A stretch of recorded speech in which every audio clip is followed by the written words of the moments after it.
Do you feel trapped in a cycle of self-criticism, where that inner voice never seems to give you a break? That feeling of, I'm not good enough, constantly haunts you, keeping you from embracing the joy and love you truly deserve? In this video, we're going to dive into a simple, yet incredibly powerful tool that can transform this reality: mirror work. I understand that pain, and you'll discover how to quiet that inner voice and find deep peace. Stay with me, because we'll have a key moment where you can solidify this new energy and join us on this journey of self-love. Prepare for a new perspective, for a path of healing that begins with your own reflection. How about we rewrite your life script? Let's start now, and by the end, we'll have a practical exercise to guide you through this process. It's quite common to feel a certain resistance or even discomfort when we begin the practice of looking at ourselves in the mirror and speaking to ourselves. Louise reminds us that this feeling isn't a sign that we're doing something wrong, but rather an indication that we're touching old wounds and deeply ingrained beliefs. It's our mind, accustomed to negative patterns, reacting to what is new and positive. This resistance is, in fact, an invitation to healing, a sign that we are on the right path. Often the mirror challenges us because it reflects not only our physical image, but also all the criticisms and judgments we've internalized throughout our lives. That inner voice that says, "You're not good enough," "You don't deserve this," or "Just look at yourself," is the manifestation of thought patterns that were taught to us. The mirror, by confronting us with this voice, gives us the opportunity to recognize it and lovingly transform it. Think of Mary, who always felt ugly and inadequate. When she looked in the mirror, she heard a chorus of past voices that diminished her. At first, it was painful, but she persisted, repeating, "I am beautiful, and I accept my body with love." Over time, the image she saw in the mirror began to change, not because her face changed, but because the lens of her heart transformed. She realized that true beauty comes from within. Louise encourages us to embrace this resistance gently, as we would a frightened child. Instead of fighting it, we can say, "I see you, my resistance, and I love you. I know you are here to protect me, but now I choose healing and love." This acceptance dissolves the barrier, allowing the energy of self-love to flow freely and begin to work miracles within our being. By persisting in mirror work, even when challenged, you are sending a clear message to your subconscious. I am strong and capable of loving myself unconditionally. This practice not only uncovers resistances, but also strengthens your confidence and your ability to self-approve. Within each of us, regardless of age, resides an inner child. This child carries the memories, the joys, and often, the unhealed wounds of our childhood. Louise teaches us that to become whole and complete beings, we need to embrace and love this child, especially the parts that feel lost, frightened, or unloved.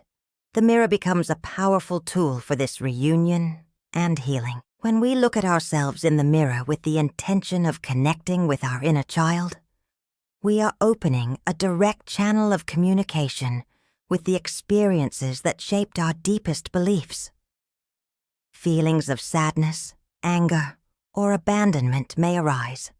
It's important to embrace these emotions without judgment, remembering that the child within you needs love and validation, not more criticism.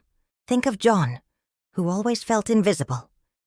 In his childhood, his parents were very busy, and he learned not to express his needs. When doing mirror work, he would look at himself and say to the image of his child self, "I see you, John. You are important, and I love you." At first, it was difficult, but with persistence, he felt a warmth in his chest, as if the child within him was finally being embraced. Louise Hay encourages us to speak to this inner child in the mirror, offering them the words of love, approval, and security that we may have never heard. Say, I am here for you. I love you unconditionally. You are safe and I will always take care of you. This practice not only heals the wounds of the past, but also strengthens your emotional foundation in the present, allowing you to feel more secure and loved. By healing your inner child through the mirror, you are releasing old patterns that may have prevented you from living fully. You are building a new foundation of self-love and trust, which will reflect in all areas of your life.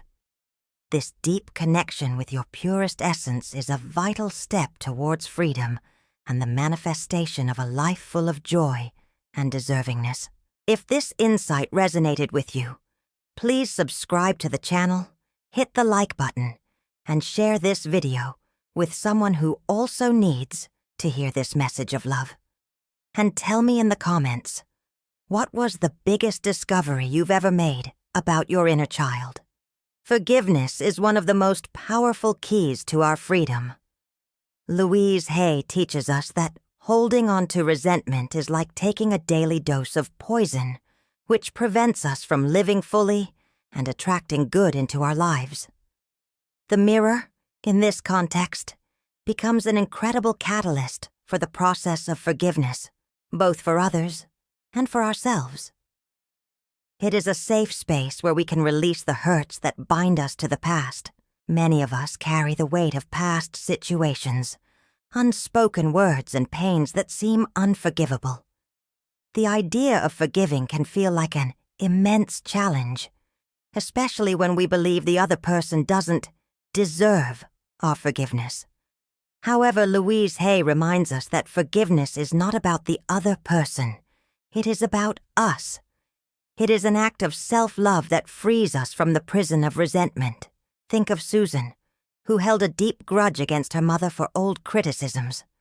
When she looked in the mirror, she visualized her mother's image, and with a choked voice, said, I forgive you for not being who I wanted you to be. I release you, and I release myself. At first it was difficult, but with sincere intention Susan felt a weight lift from her shoulders, allowing peace to enter her heart.